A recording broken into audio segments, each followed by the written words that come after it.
name is Callum Hearn and I work at HPP in Oldham.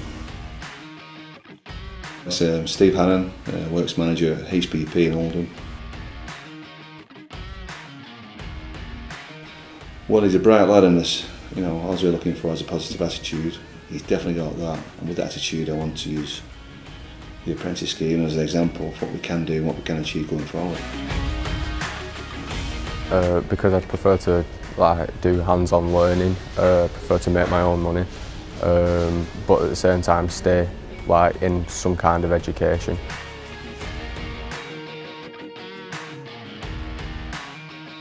Yeah, if I was to give any advice, I'd say stay in training for as long as you can, and then after that try and get with a company that you're suitable for and stay with them and progress as far as you can.